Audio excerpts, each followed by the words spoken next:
Assalamualaikum warahmatullahi wabarakatuh. Berjumpa lagi dengan saya Muhammad Rohimin dalam motivasi hidup. Ini angkat bicara tentang yang lagi trending topik, yang disitu mengatakan bahwa peperangan antara Palestina dan Israel cukup menyedihkan, cukup mengharukan, bahkan cukup membuat kita giris, membuat kita miris dan lain sebagainya.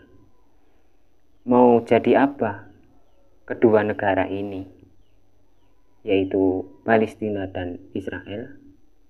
Namun sebelumnya saya mendoakan dulu kepada teman-teman semua, semoga sehat selalu dan dilancarkan rezekinya. Bagaimana pembahasan tentang Palestina dan Israel pada hari ini? Mari kita simak baik-baik.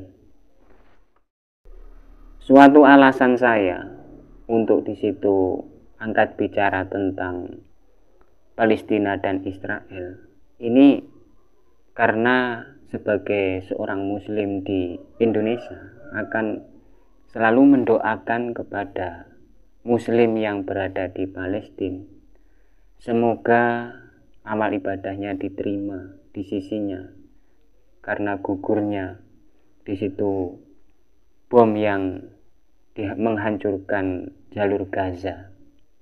Disitulah kita akan menampilkan suatu berita yang di situ mengatakan tentara Israel itu mengatakan di media bahwa 6.000 bom atau seberat 4.000 ton itu dijatuhkan di jalur Gaza. Ini sedikitnya dari 1.647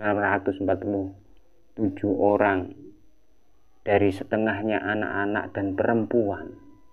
Ini gugur dan sedikitnya 6.000 yang terluka. Ini cukup banyak sekali, banyak korban, terjadi korban yang sangat kita prihatin dan berduka cita. Tentu kita sangat menjadi sebagai muslim yang di sana akan menjadi terpukul. Bahkan media-media lain akan memberikan suatu alasan atau memberikan suatu informasi yang detail. Nah, disitulah kita harus menyimak dan memahami informasi-informasi yang berada di luar sana ternyata sangat memprihatinkan, sangat menyedihkan. Disitulah kita harus saling berdoa, khususnya kepada Palestina. Begitulah.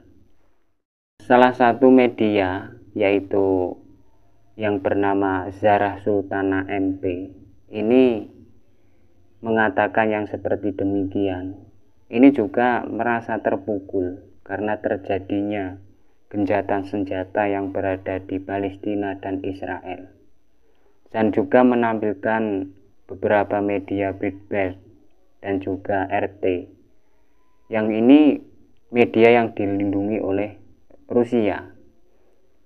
Demikian menjadi wacana kita, dan jangan lupa kita selalu mendoakan mereka-mereka yang berguguran, karena tidak bisa berkata apa-apa tentang kedua negara ini mau jadi apa, dan juga tidak bisa menjawab karena sesuatu yang di situ menjadi peperangan sudah dari dulu hingga sekarang, bahkan sudah tertulis di Al-Quran.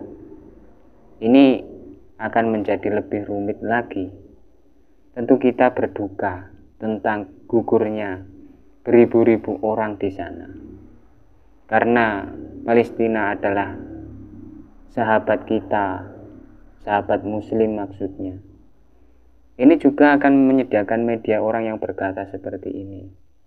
Maka saya hanya bisa menampilkan informasi-informasi detail yang di situ tidak bisa mengatakan apa-apa tentang kedua negara ini.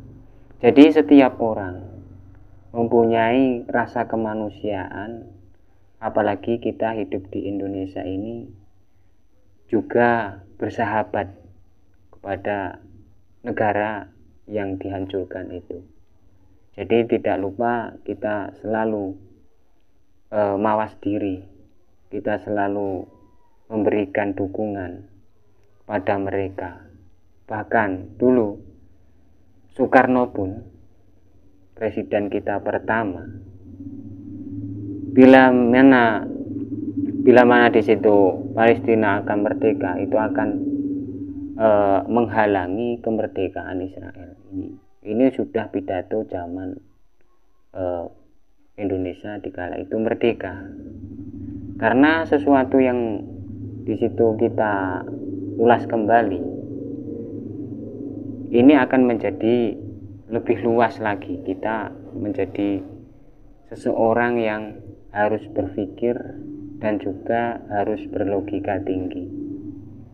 Maka disitulah kita harus mengetahui, kita harus bisa menjadi seseorang yang bijak untuk bermedia sosial, apalagi tentang masalah yang masih hangat-hangatnya di trending topik ini tentang Palestina dan Rusia. Mungkin itu saja yang dapat saya sampaikan, tidak bisa berkata lebih. Dan sudah informasi membludak di mana-mana, entah itu di FB, entah itu di TikTok, entah itu di Twitter, dimanapun tempat, bahkan di IG sekalipun. Apalagi kalau di YouTube sudah menjadi tenar-tenarnya tentang gencatan senjata ini. Saya mohon undur diri. Wassalamualaikum warahmatullahi wabarakatuh.